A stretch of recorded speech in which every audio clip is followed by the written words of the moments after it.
There just seems to be like a complete resurgence of the town. You might pay $30,000 or $40,000 more for the house. 100%. Right? How come the interest rates didn't go down for mortgages when the Fed lowered the rate? Things that are happening in different economic areas of the country. Just be ready for that. Right now, we are in a unique pocket of time. What's the next step? You need to make sure you really understand that. The last 2 months was actually surprising. Like 3.9 million homes sold in 2024. Correct, yeah. We had a client ask me about this. Gold bar actually was down 12%. There's a big difference between 6.9 and 6.2. Because it's really not the same thing. There's some correlations between the two. Yes. Mortgage rates are super emotional. With this rate of appreciation, you will be able to build so much more equity into that property and actually have more of a down payment. I wanted to kind of break that down for people because it's not just like 15% across the board. All right, 2025. Here we go. First market report of the year. Pretty exciting. Whole new year. And we have some really interesting data like this. I think when we share with you the average home price, you're going to like, mind's gonna be blown. I know when I saw it, I was like, holy shit. Well, and even like those who watched last month's and to hear some of the numbers. Yeah. It's only getting better. There was momentum last month and it built on that this month. Exactly. Yes. But let's back up. It's Mike and Rachel Novak from the Novak Real Estate Team right here in Snohomish County. We bring you these videos each week. We bring you a market report every single month. We're really doing a deep dive at all the facts, the data in the market, and kind of interpreting for you, what does this mean as a buyer, seller, or just a curious homeowner or observer. So if you find value in this video, we'd ask that you share the video, subscribe to the channel, leave us a review, all that fun stuff, just to show us some love. That would mean a ton to us. So let's jump right into it. And at the end of the video, we're going to share with you kind of what we're seeing that we think is going to happen for 2025. Like, what's this year going to shape up into being? We have some predictions for you. Yeah, what is the forecast for this market climate this year? It's an interesting one. Right. Well, so first off, let's talk about interest rates because there's been a lot of kind of dynamic movement in there. Rates are sitting in the high sixes. Like I even saw 7% come up the other day. So they had dipped down to the low sixes a few months back, like 3-4 months ago, and they've come back up. Any ideas into why? I mean, I think that the market is still pretty volatile. Like the economic forecasts look good overall, but there's still a significant amount of tumultuousness with things that are happening in different economic areas of the country. In California, there's still a lot of devastation in the Southeast and North Carolina. So there's not a significant amount of confidence, but it's staying staying within the sixes, right? It's just, there's a big difference between 6.9 and 6.2. For people in their payments. On the payment side, for sure. Right. Yeah. You know, a lot of people ask me like, hey, how come the interest rates didn't go down for mortgages when the Fed lowered the rate? Mm-hmm. The reason why is because it's really not the same thing. There's some correlations between the two, but they're entirely different numbers to be tracking. So it is helpful when the Federal Reserve changes their interest rate, which is otherwise known as the cost of borrowing between banks, but it doesn't have a direct, immediate impact on mortgage rates. Mortgage rates are super emotional. Yes. Markets look like the market looks at all of this data and all these events that are happening, and then it kind of predicts where they think rates could go, and that's where they end up going. Right. So like oftentimes a lot of the news has already been priced into the mortgage market, which is a lot of people don't know that. Yeah, it's a good point. Let's jump into it. Home price up 15.9%.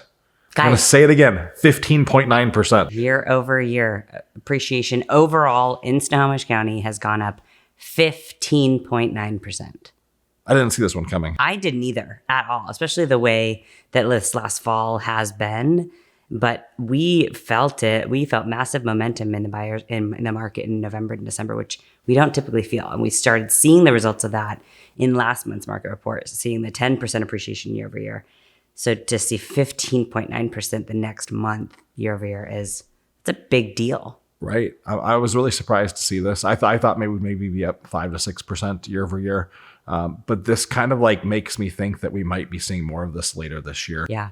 You know, if rates come down a little bit, that which very well may happen, that could create even more momentum. We're seeing a massive decrease in inventory happening right before our own eyes right now. As inventory goes down, prices go up, and that's the exact dynamic that's happening. That's exactly right. I mean, I think, we said it last month too, but for anybody who's kind of been on the fence because of the interest rates, like waiting for the interest rates to go down, you in real time are watching home values go up every single month. Like, there is nothing that you should be waiting for except for the perfect property to come on if you're in the market to buy.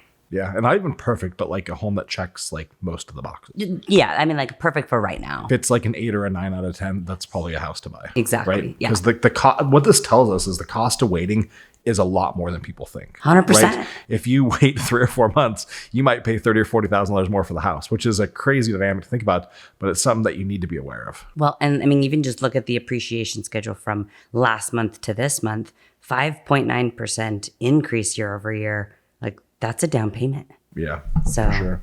So there is a lot of pockets going on in Snohomish County. I wanted to kind of break that down for people because it's not just like 15% across the board. correct. Yeah. We had a client ask me about this on a listing in Gold Bar. Gold Bar actually was down 12%. So this is not like just a straight across the board 15%.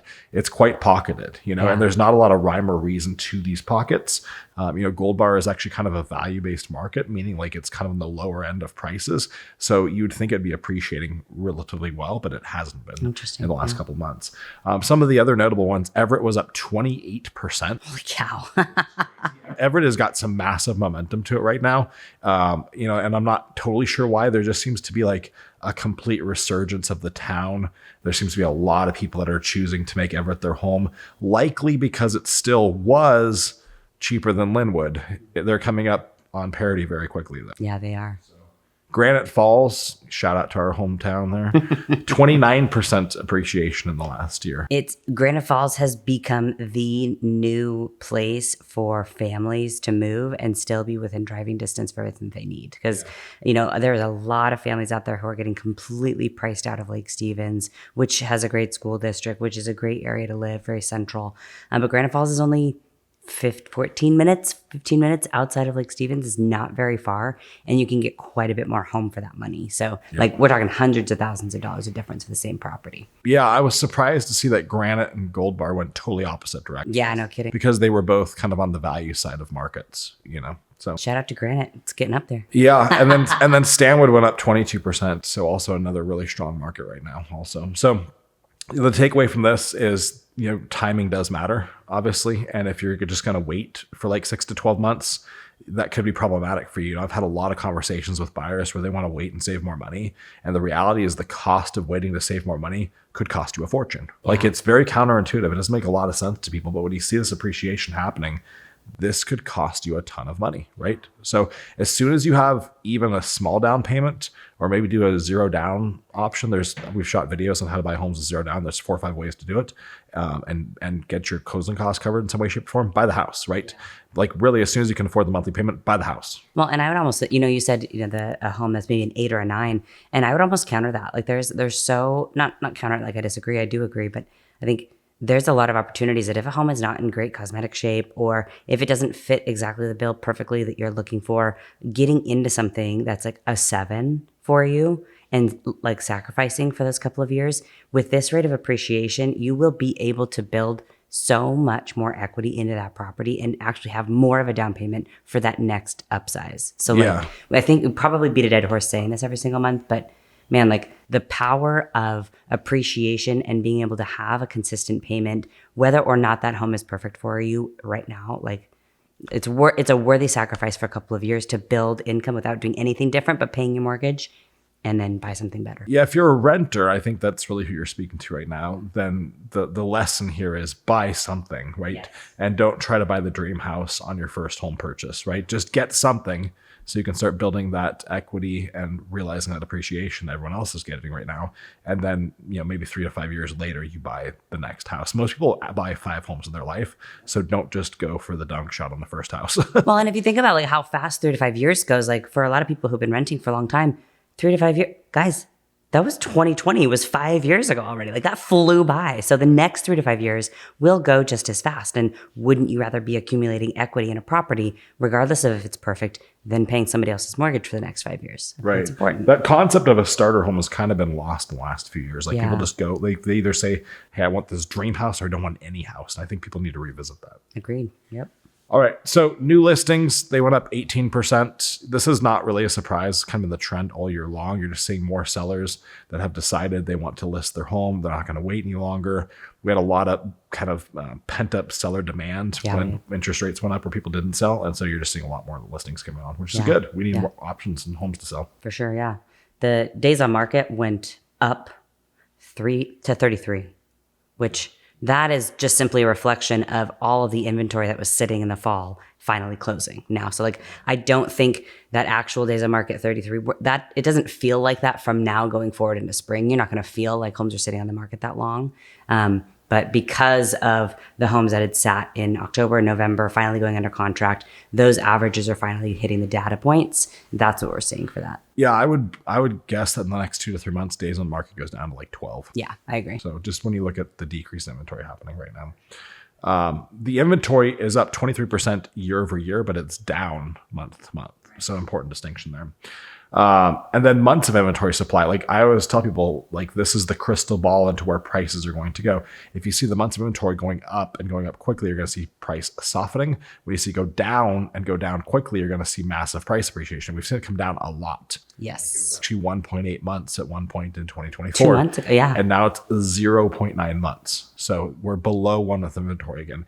If you go back to like the peak markets of 21 and 22, the COVID markets, or 2020 and 2021, really, it got all the way down to like 0.4 months. So we're not that far away from that right now.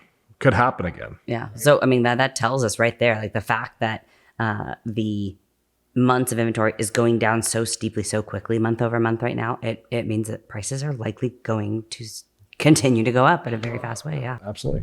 And then the last like kind of important one to talk about is list price to sale price ratio. It's 99.7% of the actual price, not of the original price. Right. And that's an important distinction because you've seen a ton of price reductions in the fourth quarter of last year. A lot of people, their homes were sitting on the market. Days on the market were trending up quite a bit, especially in Snohomish, Arlington, a couple of these pocketed areas. And the higher price points. Yeah, higher price points, pocketed areas, they were just kind of sitting. But, you know, that's still a pretty solid list price to sale price ratio. I would guess it's more like, you know, 95% if you look at the original. Yeah, actually, I did do the math on that for all of Snohomish County. I look at that every 7 days, and it was about 96% from original list price to sale price. Yeah, and I think a lot of people struggled to price their home well in Yeah. the fourth quarter. You know, Well, and I mean, let's talk about that for a second, because like if we know that the adjusted prices that we've seen in Q4 are closing, and so we have a list price sale price of 99.7%, that means that like pricing your home right the first time, especially in the spring market, is more important than ever. yeah. It's like the goal is to sell the home quickly, but also, of course, for the most amount of money. And the way to get the most amount of money isn't to price it high where you'd seen comps 3 years ago. It is to price it in a way that feels very fair. And then likely because of the pent-up buyer demand and because of low inventory, it's possible, depending on the price point and location, that you start seeing multiple people interested in that property again. Yep, absolutely. So as we promised in the beginning of the video, our forecast for 2025, there's a couple things that I think we can talk about that I'm not going to guarantee they happen, but I have a pretty good feeling they likely will. The first one is homes are going to continue to appreciate and probably with double digit levels as well. I completely agree. I seeing the increase month over month just the last 2 months was actually surprising. We were not actually expecting that. I was anticipating 4 or 5%, not anticipating double or triple that. So that was really cool. You know, the other thing that I think that we're for sure going to see is, and we already are, is the massive reduction in inventory. Yeah. Inventory is going to continue to go down, which means prices for the homes, of course, will go up. Right. Absolutely. So if you're waiting for prices to go down, probably not going to happen. You're going to be waiting a while. Yeah. It could be a very expensive lesson that you're about Yep. to learn.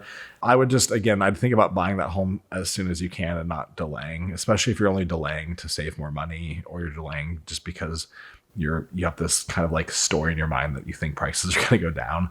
Other things I hear from buyers, like I'm going to wait for rates to come down. When rates go down, prices also go up. So just think about that dynamic as well. Mm-hmm. I do think, you know, I've looked at a lot of like sources for mortgage rates, and Fannie Mae and Freddie Mac are basically saying rates will end up between 5.9 and 6.3% by the end of this year. So you're not talking like a huge reduction in rates.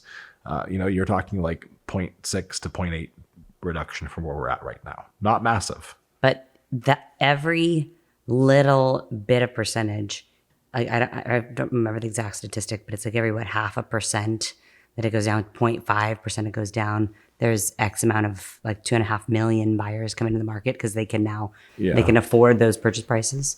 So like the competition's only going to continue to get steeper for buyers, which is great for sellers. But if you're a seller who's looking to buy also, you need to be strategic with like how you're pricing, how you're timing, when you're getting us involved. Like that's an incredibly important part of the puzzle here. Right.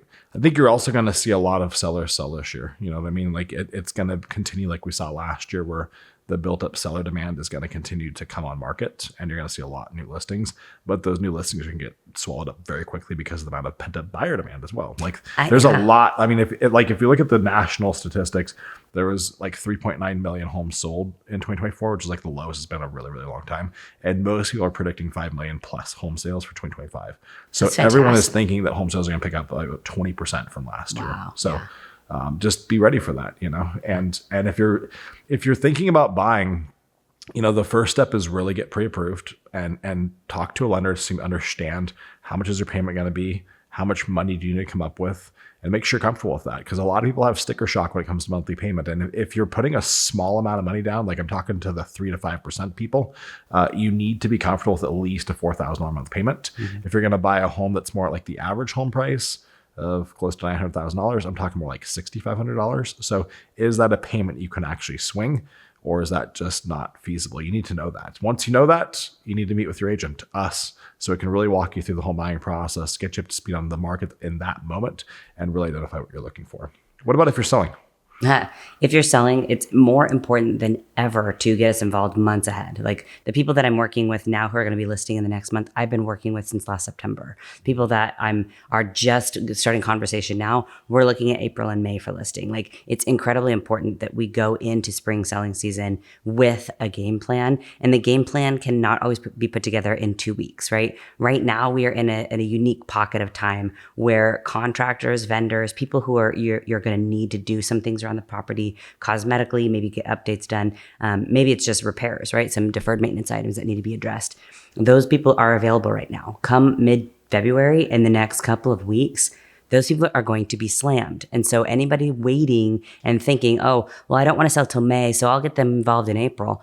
Wrong. Like get us involved right now so we can get out ahead of these things. We can get the things done. We can have a good on-ramp period to that listing period so that you have got a fantastic idea of what's going to happen, especially if there's as much buyer demand pent up and as much activity going to be happening. Because when you get your house on the market in a market like that, where there's a ton of buyer interest and a lot of buyers are out and ready to spend their money, it goes very quickly. Your house can go under contract in a couple of days, and now you're looking at 4 weeks to be completely out. So if you are not mentally prepared, physically prepared with the packing and with where you're going next, it can be incredibly stressful for people who, if we're not involved. Yeah, the one you just said is the one that was my top of mind, is where are you going to next? Like what's the next step? You need to make sure you really understand that, and that we understand that on where are you going to after this house. Because how you sequence that is everything. Buying or selling a home is a lot on its own, but buying or selling at the same time requires a whole nother level of planning. I mean, and we've helped literally hundreds of people go through that. And so we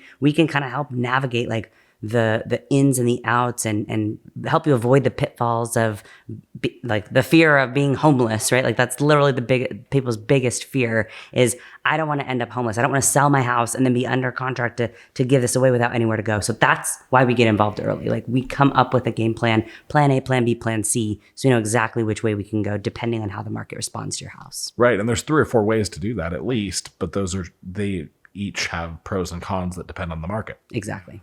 Right. So cool. Anything else you want to add for the market report? No, I'm like, obviously, you know, this is the numbers coming out, like I'm a numbers nerd when it comes to the market. So it's very exciting to see these kind of numbers. I'm excited for sellers coming up in this market. I'm excited for buyers to have more options. But the pace picks up this time of year. And so the pace that a lot of buyers have been shopping at the last 6 months, we need to up the pace, right? And so make sure that, you know, if you're not working with our team, I'm sure you're working with somebody amazing, but make sure that they are running at the pace that is going to win for you. That's going to be a really, really important part of, I think, spring 2025 is the pace of activity, the pace of action, the pace of decision needs to increase. So you have to be well informed before we get into that race. Couldn't agree more. Awesome. Well, we'll leave it there. If you've got questions about this, of course, reach out to us. You can find us on meetthenovaks.com. You can find me on Instagram at @TheRealMikeNovak. And I am at Rachel Novak with the extra A. Like we said at the beginning, if you found value in this video, please like, share, review us. That would make a ton to us. That'd be awesome. See you next week. Thanks.